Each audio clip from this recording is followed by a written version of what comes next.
Hi everyone, I am Shubham Jhanwar. We are discussing KVPY 2017 SX, and the question for this video is this. A sector is removed from a metallic disc and the remaining region is bent into the shape of a circular conical funnel with volume 2 root 3 pi. The least possible diameter of the disc is. So there is a disc, a sector of which is removed. Let's say this has been removed. Now, a conical funnel, a circular conical funnel is, made using, this remaining region or the remaining sector, major sector, you may say. Yep. So here, how do we do that?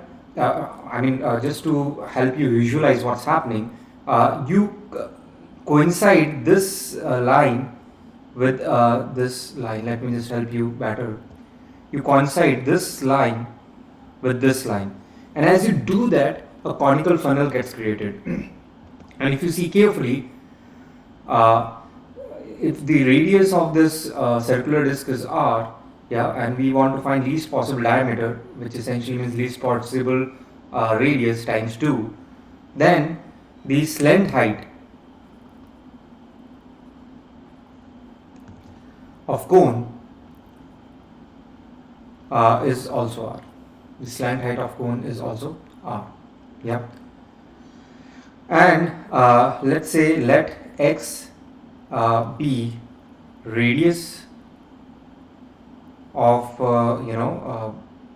you may say circular opening of the cone. Yeah, radius of the circular opening of cone. And let h be height. So your volume has been given to us, and that volume is 2 root 3 pi. So you may say what? You may say 1 by 3 pi x square h is 2 root 3 pi.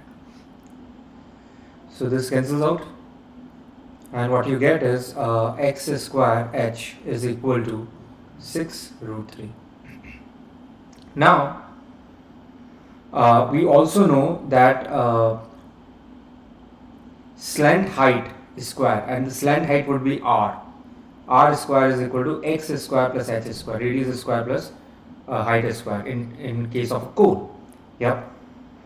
So here we want to minimize the this is essentially slant height. Slant height is r. So that's how it is. So we want to minimize the diameter of the disc, which is same as minimizing the radius of the disc, which is r. Yeah. So x square is essentially 6 root 3 by h.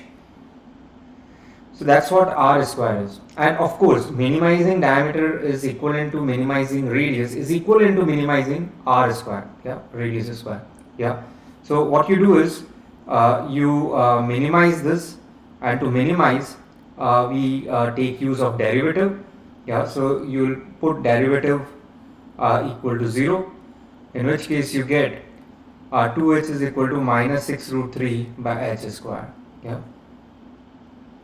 So you get h cube is equal to, not minus, plus, it will become y, because I have just taken the term on other side. It would have been minus 6 root 3 by h square plus 2h. So when equated to 0, I have taken it to other side. So here h cube is equal to 3 root 3. That means h is equal to root 3. Make sense? So if h is equal to root 3, we may also want to ensure that it is indeed giving me the minimum value of r square. Yeah. So if you see carefully, dr square by dh is what? It is essentially minus 6 root 3 by h square plus 2h. Yeah. So clearly at root 3, this is becoming 0. Yeah. Here, as you increase h, 2h will increase, and 6 root 3 by h square would decrease. So that means lesser value is being subtracted, and plus sign, higher value, higher positive value is coming. So here it becomes positive, here it becomes negative. So it is decreasing and then increasing. So at this you are indeed getting a minima or a minimum. Yeah. Now if so from here we are going here and from here we are going here. So if at h equal to root 3 you are getting r square minimum. So what's that r square is? It is 6 root 3 by root 3 plus root 3 square. This essentially is 9. So that means r is 3, that means 2r is 6, the diameter. So 6 is the answer, B is the answer. Thanks for listening.